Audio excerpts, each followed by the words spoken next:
My husband made jokes about me being paranoid whenever I questioned him. Then his best friend showed up at my door and said, I can't keep lying for him anymore. It started small. A new cologne I didn't recognize. Late nights at the office that turned into overnights. When I'd ask about his day, he'd get this look on his face like I'd accused him of murder. You're being paranoid again, he'd say with that condescending smile. You really need to work on your trust issues. Trust issues. That became his favorite phrase. Anytime I noticed his phone was suddenly password protected. Anytime I mentioned the credit card charges from restaurants we'd never been to together. Anytime I asked why he'd started going to the gym at 5 a.m. when he'd spent our entire marriage hitting snooze until 7:30. Maybe you should talk to someone about this paranoia, he'd suggest gently, like he was concerned, like he was the reasonable one and I was losing my mind. I started doubting myself. Maybe I was being paranoid. Marriage is about trust, right? He worked hard. He deserved to blow off steam with his buddies. The cologne was probably a free sample. The late nights were legitimate. I was the problem. I was the one making our marriage difficult. Then last Tuesday happened. I was homesick with the flu, the kind that leaves you sweating through your sheets and barely able to lift your head.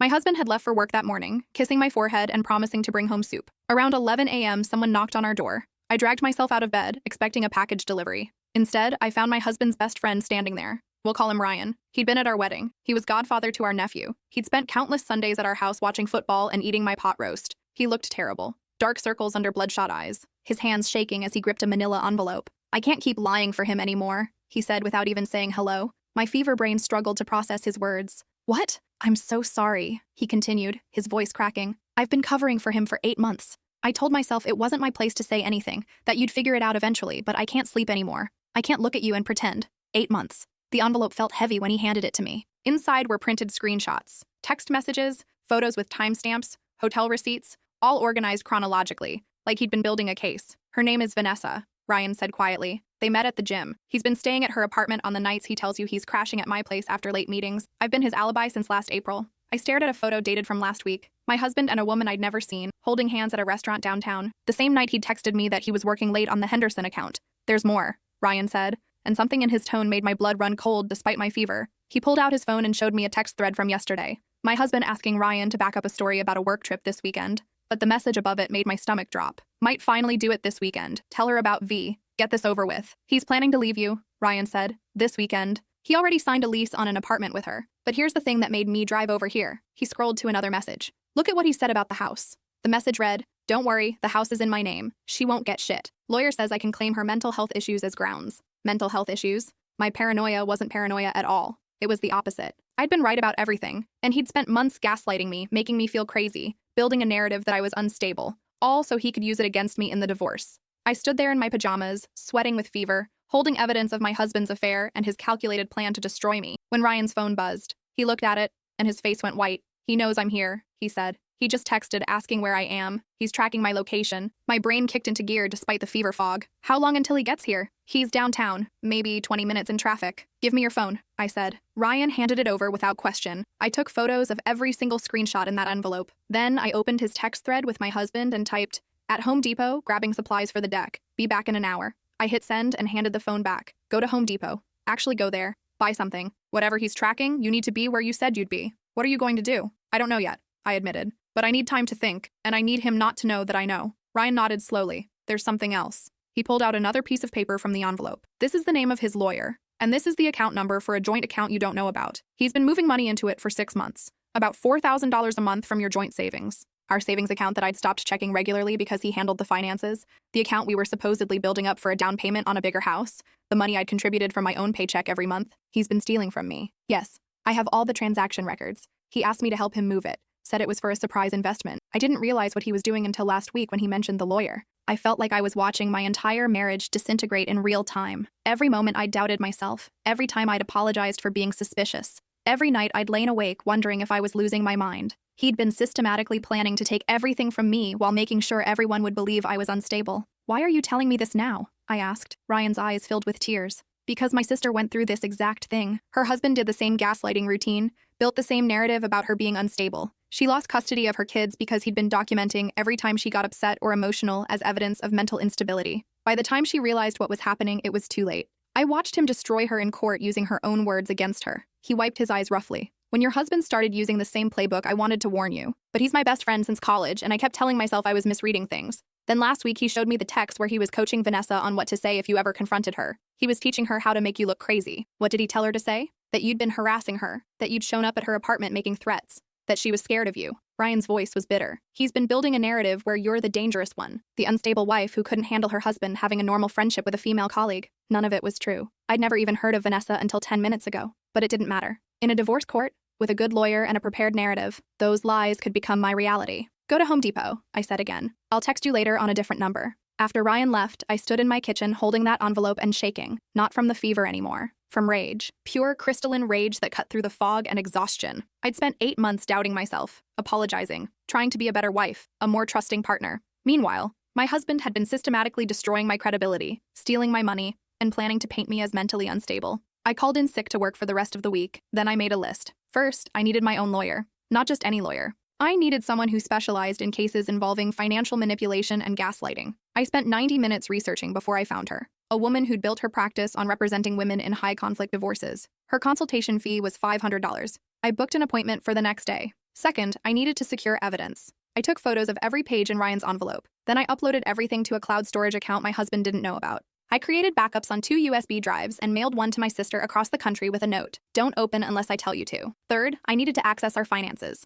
I logged into our joint accounts and downloaded 6 years of statements. Then I checked our credit reports. There were 2 credit cards I'd never seen before, both in my name, both maxed out. Total debt, $38,000. He'd opened credit cards in my name without telling me. I documented everything, screenshots, downloads, photos. By the time my husband came home at 6 p.m. with soup from my favorite restaurant, I had a folder on my laptop labeled Taxes 2024 that contained enough evidence to bury him. "Hey, babe," he said, kissing my forehead like he had that morning. "How are you feeling?" "Worse," I lied, which wasn't entirely a lie. I did feel worse, but not from the flu. "I've been sleeping all day." "That's good. Rest is what you need." He set the soup on the nightstand. "I have to run back to the office for a few hours. Henderson Project is a disaster, but I'll be back by 10. Henderson Project. The same excuse he'd used last week when he was actually at a restaurant with Vanessa. "Okay," I said weakly. "Thanks for the soup." The moment his car pulled out of the driveway, I was on my laptop. I tracked our joint credit card in real time. At 6:47 p.m., there was a charge at an Italian restaurant downtown. At 7:15 p.m., a charge at a wine bar. At 8:30 p.m., a charge at a hotel. Not our usual hotel, a boutique place with hourly rates. I took screenshots of everything. Around 10 p.m., he texted, "Still at the office, might be midnight, don't wait up." I texted back, "Feel better knowing you're working so hard for us." At 10:42 p.m., another hotel charge, this time for room service. I smiled grimly in the darkness of our bedroom, let him think he was getting away with it. Let him believe I was still the paranoid wife who'd never figure it out. The next morning, I dragged myself to the lawyer's office. I'd done my makeup carefully, documenting the dark circles under my eyes and my obvious illness. In that consultation room, I laid out everything. The envelope from Ryan, the credit cards, the transferred money, the hotel charges from last night while he'd claimed to be at the office. My lawyer, Patricia, was in her 50s with steel gray hair and eyes that had seen everything. She went through my evidence page by page, making notes. "This is very good documentation," she said finally. "Especially the timeline. He's been building a case, but so have you. And yours has hard evidence. His is just narrative. He's going to say I'm mentally unstable," I told her. "He's been documenting every time I've questioned him or gotten upset. Let him try." Patricia's smile was sharp. "We have bank records showing he stole from you, credit card fraud in your name, photographic evidence of an affair, a witness willing to testify about his plans, and best of all, we have his own words about building a false narrative regarding your mental health." She leaned forward. "Here's what we're going to do. You're going to go home and act completely normal. You're going to be the perfect wife for the next 2 weeks while I prepare. We'll file for divorce first, on your timeline, not his. We'll freeze all joint accounts immediately, and we'll include a police report about the credit card fraud." Police report? Opening credit cards in someone else's name without their knowledge or consent is identity theft. It's not just a civil matter, it's a crime. I felt something shift in my chest. For 8 months, I'd been playing defense, trying to prove I wasn't crazy. Now I was going on offense. "There's one more thing," Patricia said. "His plan to use mental health concerns against you? That backfires spectacularly when we can show it was a deliberate strategy to manipulate you in the court. Judges don't like calculated emotional abuse. And that's exactly what gaslighting is." I went home and played the role. I was the loving wife. I made his favorite dinners. I laughed at his jokes. I didn't question his late nights or his sudden need for guy time with Ryan. And every night while he was out, I gathered more evidence. I found receipts tucked in his coat pockets, hotel key cards in his gym bag. I photographed everything and put it all back exactly where I found it. I accessed his laptop while he was in the shower and forwarded emails to my secure account. Emails discussing his exit strategy with his lawyer. Emails to Vanessa about their future together. One email made me physically ill. He'd written, "Don't worry about the house. My lawyer says we can use her paranoia and emotional instability as grounds. I've been documenting everything. Every time she accuses me of lying, every time she checks my phone, every time she gets upset over nothing. It's all evidence of her mental state. The judge will see she needs help, not assets." He'd been weaponizing my completely justified suspicions against me. Every time I'd had a gut feeling that something was wrong, Every time I'd asked reasonable questions about his changed behavior, he'd been writing it down as evidence that I was unbalanced. But now I had his own words admitting it was a strategy. On Thursday night, Ryan texted my burner phone. He's asking me to lie again. Says he needs me to confirm he was at my place last Saturday. He wasn't. He was with Vanessa at some resort. I replied, tell him yes. Give him what he wants. We're building something bigger. By the end of that second week, I had enough evidence to fill a filing cabinet. Bank records showing he'd stolen $24,000 from our joint savings. Credit card statements proving the $38,000 debt he'd hidden in my name.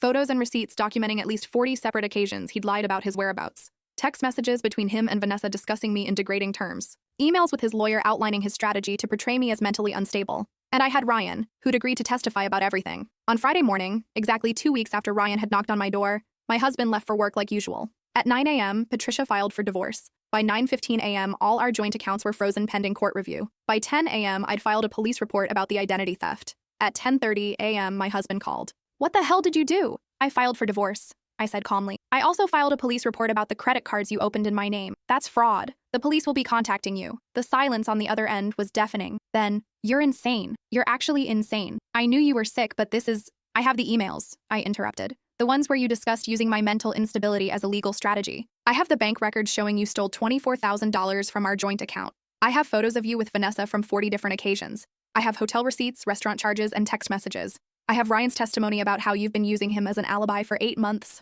Another long silence. Ryan wouldn't. He did. He gave me everything. Your entire plan, laid out in excruciating detail. I heard him breathing hard. You can't prove any of this. Actually, I can. My lawyer has everything. We've been building our case while you were building yours. The difference is mine is based on facts. Yours is based on lies. He hung up. 20 minutes later, Vanessa called me. I'd never heard her voice before. You need to leave him alone, she said. He told me about your obsession, how you've been stalking him and making threats. I've documented everything. If you contact him again, I'm filing a restraining order. So this was his countermove. He'd weaponize his mistress against me, have her play the victim of my supposed harassment. Vanessa, I said calmly, I've never contacted you before this moment. I didn't even know you existed until 2 weeks ago. But I do know that you're sleeping with my husband. I know he's told you I'm crazy. And I know he's coached you on exactly what to say to make me look like a stalker.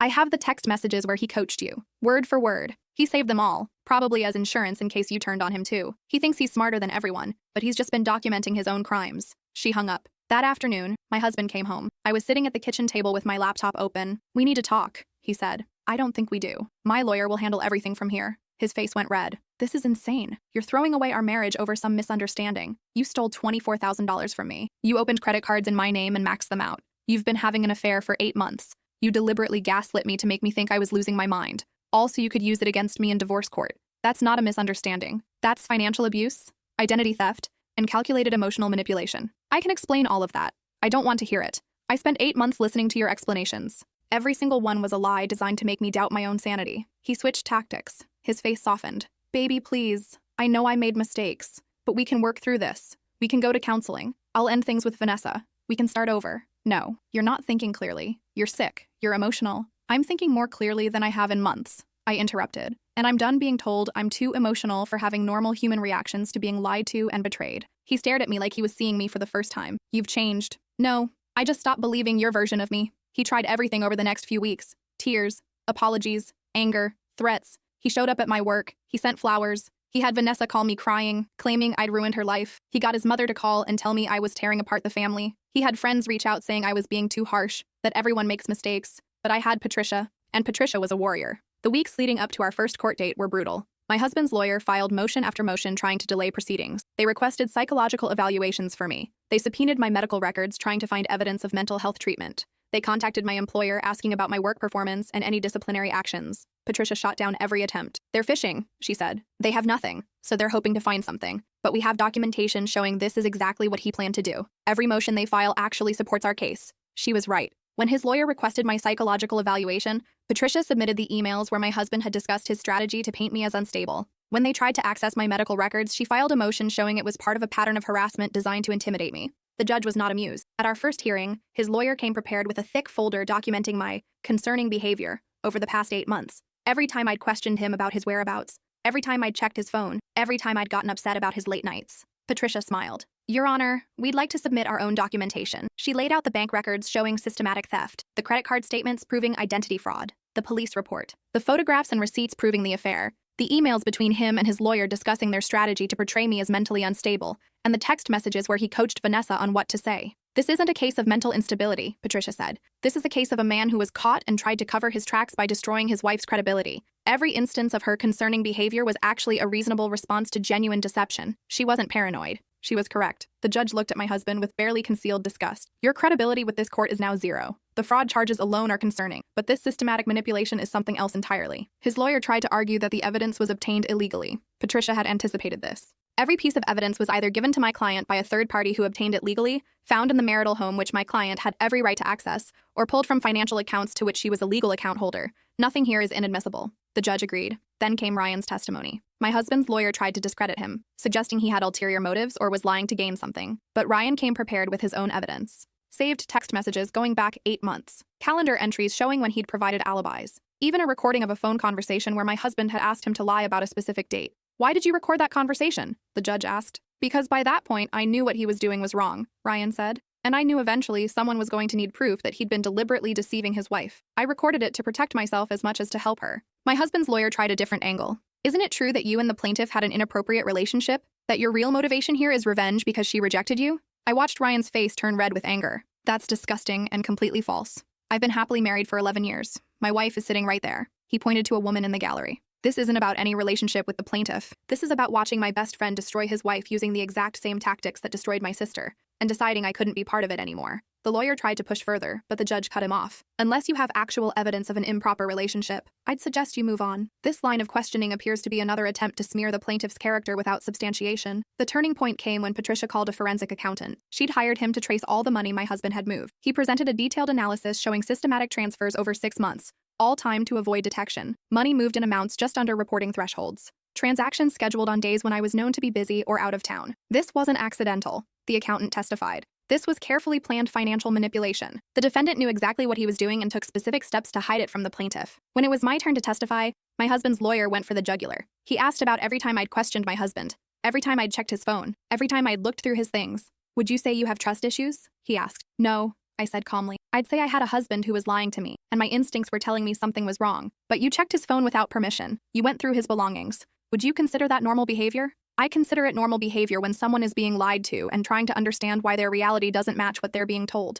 Patricia stood. Objection. The opposing counsel is attempting to vilify reasonable fact-finding behavior while ignoring the circumstances that prompted it. Sustained, the judge said. Counsel, I'll remind you that we've already established the defendant was engaged in systematic deception. The plaintiff's attempts to uncover that deception are not evidence of instability, but the lawyer kept pushing. You claim you weren't paranoid, but you documented your husband's every move. You tracked his credit card. You went through his coat pockets. Does that sound like the behavior of a stable person?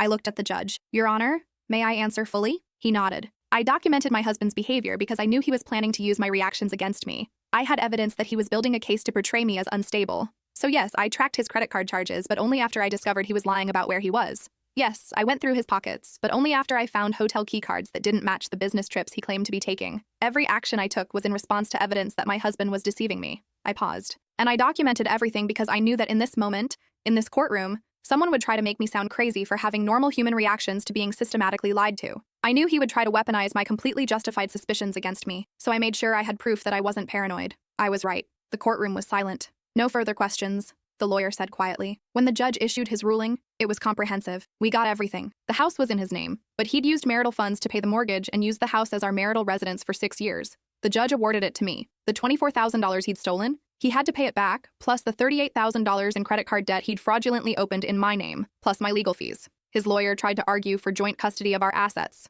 The judge shut that down immediately. Your client committed identity theft and fraud against his spouse. He's lucky the DA hasn't filed criminal charges yet. Yet being the operative word. The police investigation was still ongoing, but the best part came at the end. The judge looked at my husband and said, I'm also ordering a psychological evaluation, not for your wife, for you. Because your pattern of behavior suggests some concerning pathology. Normal people don't systematically gaslight their partners while documenting their reactions as evidence of instability. That level of calculation and manipulation warrants professional assessment. My husband's face went white. His lawyer started to object, but the judge held up his hand. This isn't optional. It's a condition of this court's ruling. You'll submit to a full psychological evaluation, and that report will be part of the permanent record in this case. The divorce was finalized 4 months after I filed. I got the house, our savings, his retirement account split, and spousal support for 2 years while I rebuilt my credit. He got Vanessa and a legal bill that would take him years to pay off. Oh, and a criminal record. The DA did eventually file charges: identity theft, fraud, and forgery. He took a plea deal that included probation and restitution, but there was more fallout than just the legal consequences. His employer got wind of the identity theft charges. Apparently, using your wife's personal information to open fraudulent accounts raised some red flags about what he might be capable of doing with company finances or client information. They launched an internal investigation. He was fired within 5 weeks. Vanessa left him 2 months after that. Apparently, dating an unemployed man with a criminal record and massive legal bills wasn't quite the upgrade she'd imagined. Ryan came to my house the day the divorce was finalized. "I'm sorry I didn't come forward sooner," he said. "You came forward when it mattered," I told him. "That's what counts. He's not speaking to me anymore. I lost my best friend. You didn't lose him. You never had him. You had the version of him he wanted you to see. The real him was willing to destroy his wife to get what he wanted. Would you really want that person in your life?" Ryan thought about it. "No, I guess not." "Then you didn't lose anything worth keeping." He told me later that testifying in that courtroom was one of the hardest things he'd ever done. My husband had called him a traitor, said he'd ruined his life over lies. His other friends had chosen sides, and most of them had chosen my husband. Ryan lost his entire social circle. "But my sister called me after the trial," he said. "She thanked me, said watching me do for you what no one did for her helped her start to heal from what happened to her. That made it worth it." The months after the divorce were strange. I kept expecting to feel relieved or triumphant. Instead, I mostly felt tired. Tired from the fight. Tired from having to prove I wasn't crazy. Tired from defending my own reality against someone who'd spent 8 months trying to convince me it didn't exist. But slowly, something shifted. I stopped second-guessing myself. When I had a gut feeling about something, I trusted it instead of dismissing it as paranoia. When someone's words didn't match their actions, I believed the actions. When I felt like something was wrong, I investigated instead of apologizing for being suspicious. I started therapy, not because I was unstable, but because being gaslit for 8 months does damage. My therapist helped me understand that what I'd experienced was a form of psychological abuse, that my reality had been systematically dismantled, and I needed to rebuild my trust in my own perception. "You weren't paranoid," she said in one session. "Paranoia is irrational fear. Your fear was completely rational. You were picking up on real deceptions. Your instincts were trying to protect you, and he convinced you to ignore them." That clicked something into place. My instincts had been right all along. Every single time I'd felt something was off, it was. The problem wasn't my perception. The problem was that I'd been taught not to trust it.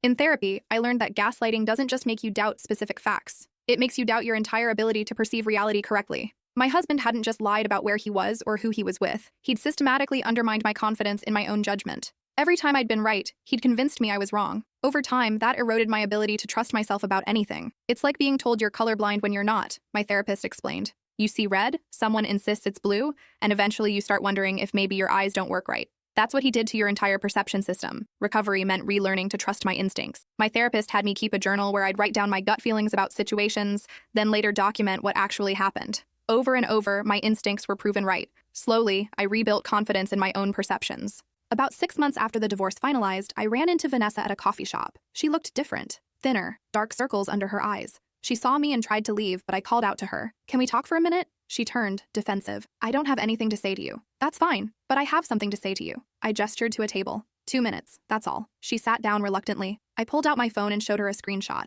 It was from the text messages my husband had sent to Ryan, the ones I documented during the divorce. "Read this one," I said, pointing to a specific message. She read it. Her face went pale. The message said, "Once this is done, I'm putting V's name on the apartment lease. That way when I upgrade in a year or two, she'll be stuck with it. I'm not making the same mistake twice, putting my name on property with someone who might take half. He's already planning to leave you," I said quietly. "He's going to use you the same way he used me. He's already setting up the exit strategy." Vanessa stared at the phone. "When was this sent?" 2 weeks after he signed the lease with you. About a month before I filed for divorce." She pushed the phone back to me. "Why are you showing me this?" "Because nobody warned me. I spent 8 months thinking I was crazy. If someone had shown me evidence early on, I could have protected myself sooner. I could have trusted my instincts instead of his lies." I stood up to leave. "You don't have to believe me, but when he starts telling you you're too jealous or too emotional or too paranoid, remember this conversation. Remember that I tried to warn you." She didn't say anything. I left. She called me 2 months later. He'd started doing it to her, staying out late, being secretive with his phone, and when she questioned him, he told her she was being paranoid, that she had trust issues, that maybe she needed therapy. "You were right," she said, crying. "He's seeing someone else.